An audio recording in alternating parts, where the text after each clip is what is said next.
Assalamualaikum warahmatullahi wabarakatuh. Saya Siti Nurfadilah, NIM 1903211000059.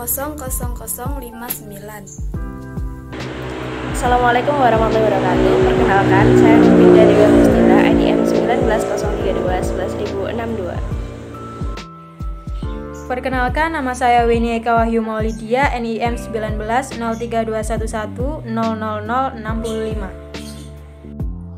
Perkenalkan, saya Musyafa, NIM 193211000068. Assalamualaikum warahmatullahi taala wabarakatuh. Perkenalkan, nama saya Riana, NIM 1903211000071. Di sini saya akan menjelaskan tentang apa itu pasar oligopoli serta ciri-ciri dari pasar oligopoli itu sendiri. Pasar oligopoli merupakan pasar persaingan tidak sempurna karena jumlah produsen yang ada tidak sebanding dengan banyaknya konsumen. Dalam pasar oligopoli ini, produsen harus aktif dalam melakukan promosi guna mencegah konsumen berpindah ke produk yang lainnya. Salah satu contoh produk yang terdapat dalam pasar oligopoli yaitu rokok atau bahan bangunan seperti semen. Adapun ciri-ciri dari pasar oligopoli itu sendiri yaitu yang pertama, dijalankan oleh 2 produsen atau lebih. Di dalam pasar oligopoli, jumlah produsen memiliki batas tertentu, seperti kurang dari 10 produsen. Yang kedua yaitu produk yang dijual homogen dan saling menggantikan. Dalam hal ini, produk yang kurang laris di pasaran akan tergantikan dengan produk lain yang sejenis. Yang ketiga yaitu kekuasaan dalam menentukan harga yang ada kalanya lemah dan ada kalanya kuat. Di mana jika produsen mampu bekerja sama dengan produsen yang lain, maka harga yang ditentukan akan relatif stabil. Namun, jika terdapat persaingan harga antar produsen akan berlomba-lomba menarik minat konsumen dengan cara menurunkan harga, sehingga produsen yang lain ikut menurunkan harga untuk menarik konsumennya kembali. Yang keempat adalah harga barang di pasar relatif sama. Dalam hal ini contohnya harga sabun merek A di toko Barokah yang relatif sama dengan harga sabun merek A di toko Amanah. Yang kelima yaitu produsen baru sulit masuk pasar. Dalam hal ini produsen baru bisa masuk pasar, namun relatif sulit karena membutuhkan modal yang besar. Dan yang terakhir membutuhkan strategi pemasaran yang matang. Dalam pasar oligopoli perlu adanya melakukan promosi secara iklan. Karena produk yang dipasarkan homogen dan jumlah produsen sedikit, maka persaingan dalam pasar oligopoli ini relatif ketat.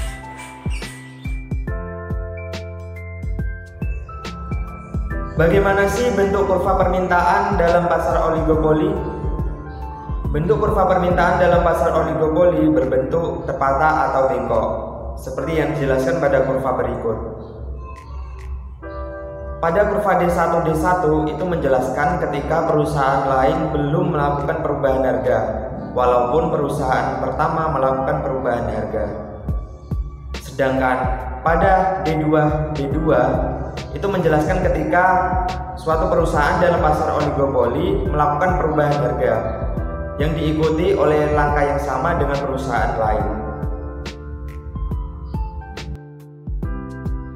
Baik, di sini saya akan menjelaskan tentang kurva permintaan dan kurva hasil penjualan marginal dalam pasar oligopoli.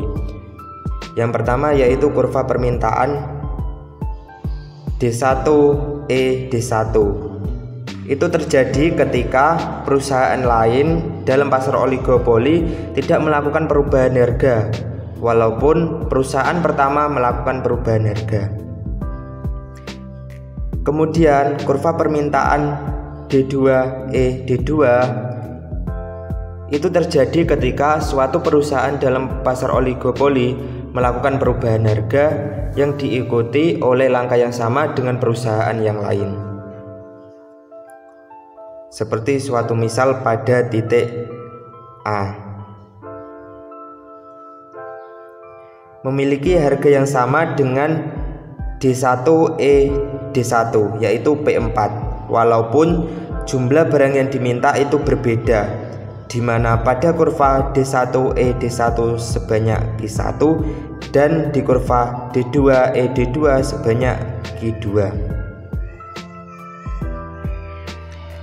Kemudian kurva hasil penjualan marginal. Pada kurva MR1 ini merupakan kurva hasil penjualan dari kurva permintaan D1 E D1. Kemudian kurva MR2 ini merupakan kurva hasil penjualan marginal dari kurva permintaan D1 E D2.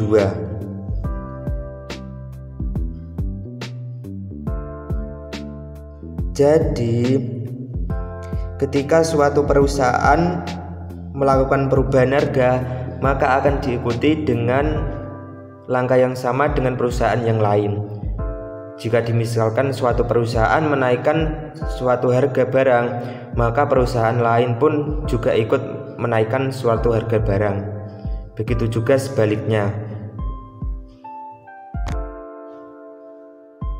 Jadi, kurva hasil penjualan marginal pada kurva MR1 yaitu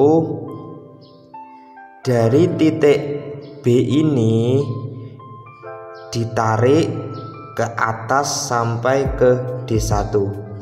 Ini adalah kurva hasil penjualan marginal MR1.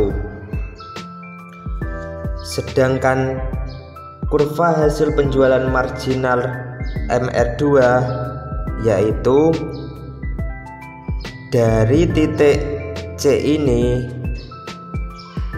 ditarik sampai ke bawah, itu merupakan hasil penjualan marginal MR2.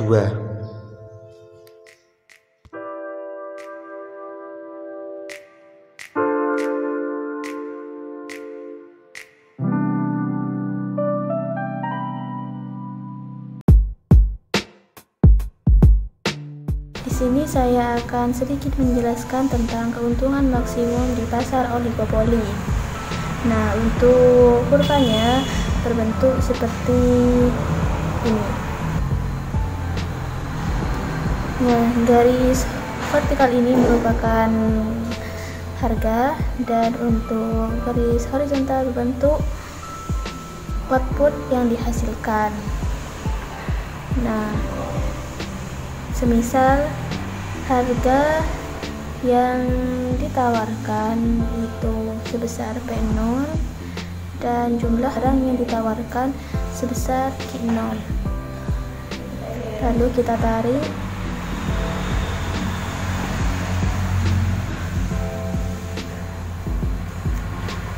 Nah, dan yang sudah kita ketahui bahwa kurva pasar oligopoli berbentuk patah seperti ini.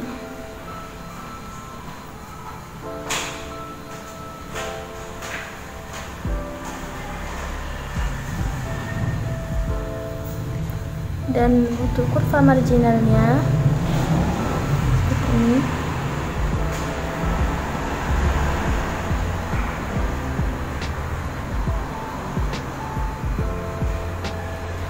Mengapa ini terus putus? Karena di sini digunakan untuk mengetahui keuntungan maksimum yang diperoleh yang perusahaan. Nah, seperti yang sudah ada di PPT bahwa keuntungan maksimum diperoleh jika ML sama dengan MC.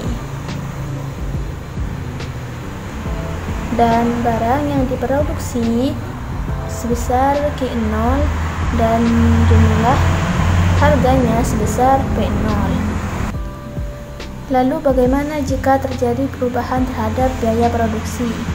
Maka jika biaya produksinya meningkat, MC-nya akan berubah menjadi di titik MC2.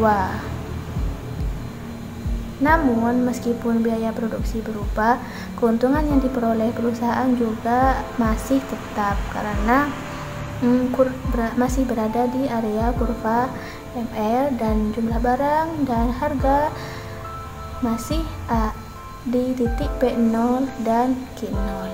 Begitupun sebaliknya, jika biaya produksi berubah, maka MC-nya juga akan berubah menjadi MC1. Namun keuntungan yang diperoleh masih tetap karena P0 masih sama dengan Q0. Jadi kesimpulannya, meskipun biaya produksinya berubah-ubah, asalkan tidak melewati dari garis ML, maka keuntungan yang diperoleh pun juga tetap maksimal. Jadi perusahaan oligopoli ini bersifat rigid. Mengapa demikian? Karena perusahaan-perusahaan di sana sukar untuk merubah harga. Meskipun biaya produksinya meningkat ataupun menurun, namun harganya tetap dan jumlah barang yang diproduksi juga tetap, maka keuntungan yang diperoleh pun juga masih maksimal.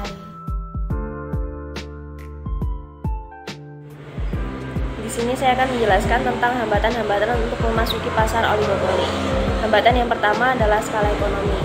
Jadi apabila suatu perusahaan dapat menikmati skala ekonomi hingga tingkat produksi yang sangat besar, maka itu artinya adalah semakin banyak jumlah barang yang diproduksi, maka biaya produksi per unitnya akan semakin rendah. Sehingga jika terjadi peningkatan permintaan, maka perusahaan yang sudah ada di pasar oligopoli lah yang memiliki kesempatan terbaik untuk memenuhi permintaan tersebut.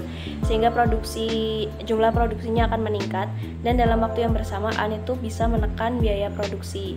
Sehingga kegiatan produksi dari perusahaan tersebut akan cenderung lebih efisien. Nah, inilah hal yang dapat menyulitkan perusahaan baru untuk masuk ke pasar oligopoli. Hambatan yang kedua adalah perbedaan biaya produksi. Kalau di poin pertama tadi, biaya produksi berbeda itu terjadi pada jumlah produksi yang berbeda juga. Nah, kalau di sini biaya produksi berbeda itu terjadi pada jumlah produksi yang sama. Kenapa itu bisa terjadi? Karena perbedaan jam terbang. Jadi perusahaan yang sudah lama bergabung dalam pasar oligopoli, mereka cenderung memiliki pengetahuan dan pengalaman yang lebih banyak tentang kegiatan produksi. Kemudian para pekerjanya juga lebih berpengalaman dalam melakukan pekerjaan tersebut, sehingga dapat meningkatkan produktivitas pekerja dan itu berpotensi untuk menekan biaya produksi. Selain itu, perusahaan lama itu lebih dikenal oleh bank-bank. Jadi kalau mereka mau melakukan peminjaman uang itu akan lebih mudah. Sehingga biaya produksi yang dikeluarkan untuk produksi suatu barang perusahaan lama itu akan cenderung lebih rendah daripada perusahaan yang baru. Itu juga salah satu hal yang menyulitkan perusahaan baru untuk masuk ke dalam pasar oligopoli.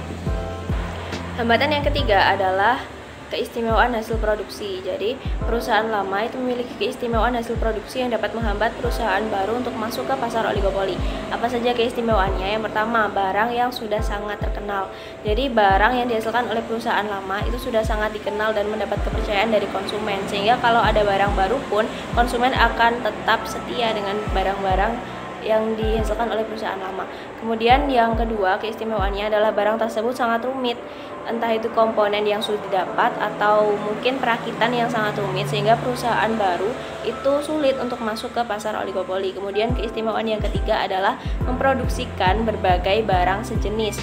Jadi misal kalau produsen rokok, mereka akan memproduksi ada rokok yang berfilter, rokok cerutu, atau rokok dengan berbagai cita rasa yang berbeda, sehingga kesempatan untuk perusahaan baru itu masuk itu sangat kecil.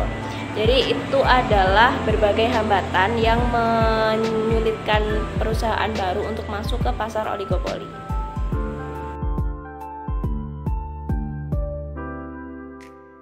Baik, di sini saya akan menjelaskan kelebihan serta kelemahan dari pasar oligopoli. Kelebihan Yang pertama adalah perusahaan memperoleh keuntungan yang lebih besar. Keuntungan ini diperoleh karena perusahaan yang terdapat dalam pasar oligopoli hanya sedikit sehingga perusahaan mampu mengendalikan harga. Lalu yang kedua, mendorong inovasi serta perkembangan teknologi. Dalam hal ini, perusahaan memperoleh keuntungan yang cukup besar sehingga memiliki dana yang cukup untuk mengembangkan teknologi serta melakukan inovasi agar tetap dapat bersaing dalam persaingan. Lalu yang ketiga, terjadinya perang harga akan menguntungkan konsumen, di mana perusahaan yang dengan jumlah sedikit ini akan berlomba untuk menciptakan barang yang baik serta harga yang relatif murah, sehingga hal ini akan menguntungkan konsumen. Lalu kelemahan dari pasar oligopoli. Yang pertama adalah perusahaan baru sukar masuk. Hal ini dikarenakan karena perusahaan yang akan memasuki pasar oligopoli membutuhkan biaya atau modal yang cukup besar. Lalu yang kedua, keuntungan yang melebihi normal akan merugikan konsumen.